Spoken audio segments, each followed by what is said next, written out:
اللہ فرماتا ہے ما یفعل اللہ بعذابکم، وہ تمہیں عذاب دے کے کیا کرے گا؟ ذرا لہجہ دیکھیے، ذرا انداز، ما یفعل اللہ بعذابکم، وہ تمہیں عذاب دے کے کیا کرے گا؟ تم اس کی مخلوق کو اپنے دستے قدرت سے اس نے تمہیں بنایا ہے، تو وہ تمہیں عذاب دے کے کیا کرے گا؟ اس کی ضرورت نہیں ہے کہ تمہیں عذاب دے، نہ اس کی چاہت ہے کہ تمہیں عذاب دے، کوئی خود چھلانگے لگائے تو اس کی مرضی۔ فرمایا کہ ما یفعل اللہ بعذابکم، وہ تمہیں عذاب دے کے کیا کرے گا؟ ان شکرتم وآمنتم، اگر تم شکر ادا کرو اور ایمان لاؤ تو وہ تو قدردان ہے جو کوئی اس کا شکر کرتا ہے اور جو اس پر ایمان لاتا ہے۔ تو اللہ اس کے لیے عذاب نہیں رکھا، اس کے لیے رحمتیں رکھی ہوئی ہیں۔ تمہیں دست قدرت سے بنایا ہے اور وہ تمہیں خوش دیکھنا چاہتا ہے، تمہیں خوشحال دیکھنا چاہتا ہے، تمہیں سرشار دیکھنا چاہتا ہے، تمہیں نہال دیکھنا چاہتا ہے، تمہاری زندگی کو خوشگوار دیکھنا چاہتا ہے۔ تم نے اپنے آپ کو خود اپنے اعمال کی وجہ سے مصیبتوں میں ڈالا ہے، تو کہا شکر کرنے کی عادت ڈال لو، دیکھنا پھر اللہ تعالیٰ جل شانہ کی رحمتیں تمہارے اوپر کس طرح اترتی ہیں، اس کی نوازشیں تمہارے اوپر کیسے برستی ہیں۔ توکل اگر ہم سیکھ جائیں تو توکل ایک ایسی دولت ہے کہ جو خوشحال زندگی کی ضمانت بنتی۔ جب ہم اللہ پر توکل نہیں کرتے اور ہم سمجھتے ہیں یہ سب کچھ ہماری محنت کا نتیجہ ہی ہوگا، اور نتیجہ جب نہیں آتا تو پھر ہم بے چین مضطرب ہو جاتے ہیں، اور جب ہم اس پہ توکل کر لیں تو پھر ہمارا صرف اتنا ہی کام ہے کہ میاں ہم یہ کام کر رہے ہیں، بس یہ حکم، ہم بیج بو رہے ہیں، بس یہ حکم ہے اور بو رہے ہیں، باقی اس پہ بھروسہ ہے، یہ کام اس کا ہے کہ اس نے اس کو اگانا ہے، اس کے اوپر پھل لگانے ہیں۔ تو جب اس پہ توکل ہو جائے تو بندہ سوکھا رہتا ہے، ورنہ بندہ مشکل میں مبتلا ہو جاتا ہے۔ بسا اوقات ایسا ہوتا ہے کہ بندہ ایک منصوبہ تیار کرتا ہے، اس کا عملی نتیجہ اس کو سامنے نظر آ رہا ہوتا ہے، لیکن نتیجہ بالکل الٹ جاتا ہے۔ سید علی المرتضیٰ فرماتے ہیں میں نے اپنے ارادوں کی شکست سے ہی اپنے رب کو پہچانا ہے،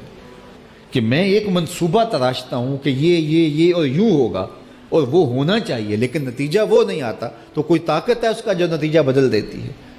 تو بندہ اس طاقت پہ یقین کرتے، اس پہ توکل کر کے جو ہے وہ اس پہ بھروسہ کر لے تو زندگی سوکھی ہو جاتی ہے۔ مغرب میں جو اللہ پر یقین نہیں رکھتے وہ خودکشی کر لیتے ہیں کہ یہ کیوں ہو گیا، ایسا نہیں ہونا چاہیے تھا، لیکن ہم خودکشی اس لیے نہیں کرتے، ہم کہتے ہیں میرا رب جس طرح چاہے اس طرح ہی ہوتا ہے، جو اس نے طے کیا ہوا ہے وہ کر کے رہتا ہے۔ اس لیے تم اس پہ توکل کر لو اور اس پہ بھروسہ کرو۔ حضور علیہ الصلوۃ والسلام نے فرمایا لو انکم توکلون علی اللہ حق توکلہ، اللہ پر توکل کرنے کا جو حق ہے اگر تم وہ ادا کر دے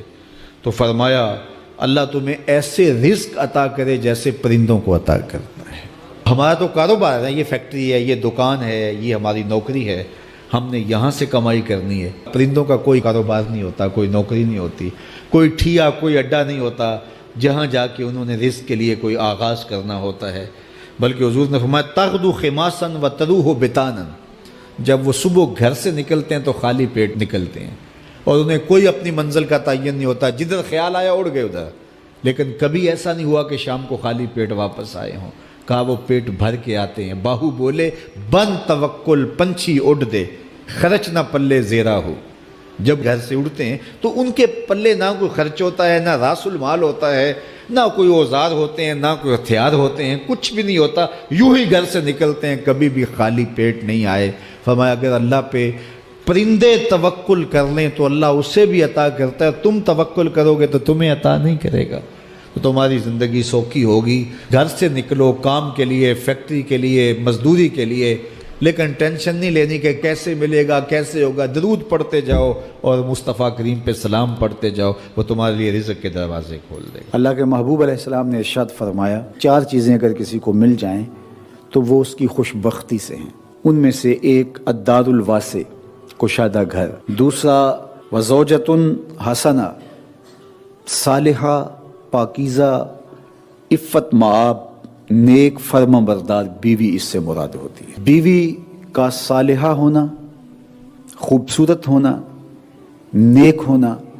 فرما بردار اور مطیع ہونا، خاوند کے اوپر تحکم کا مزاج نہ رکھنے والی ہونا، خاوند کے مال میں اور اس کی آبرو میں خیانت کرنے والی نہ ہونا، یہ بیوی کی خوبیاں ہیں۔ ایک روایت میں آیا کہ جب